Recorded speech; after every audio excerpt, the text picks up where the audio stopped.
शासनानं आतापर्यंत SRP बसवण्यासाठी सामान्य नागरिकांना 5 वेळा मुदतवाढ दिली होती. शेवटची मुदतवाढ जी होती ती 30 जून पर्यंत होती. आता शासनानं त्यानंतर 1 जुलै नंतर शासनानं असा आदेश केलेला आहे की यानंतर जे काही वाहनं SRP बसवलेली नसतील किंवा त्यांनी SRP साठी अपॉइंटमेंट घेतली नसेल अशा वाहनावर आपल्या भरारी पथकातर्फे कारवाई करा.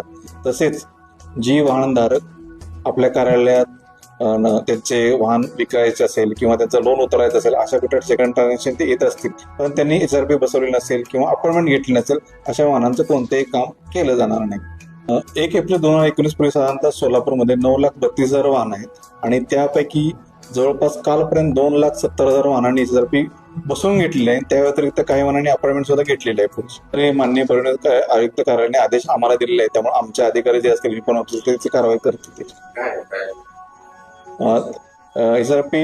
SRP साठी त्याला 1,000 रुपये दंड आहे. त्यासाठी साधारणतः असं होतं की आपण पाहतो की समजा एखादी गाडी चोरीला गेली किंवा वाहनाचा अपघात नाही सापडला तर त्याच्या जर समजा दादा मामा किंवा ज्या याच्यात भाषेत पाहिजे त्याच्यात जर आकडे जर नसतील तर वाहनं ट्रेस होत नाही.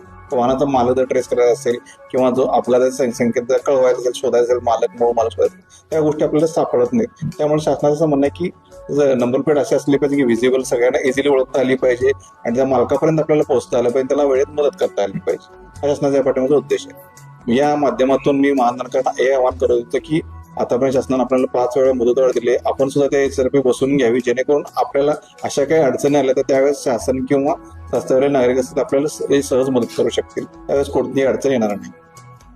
धन्यवाद.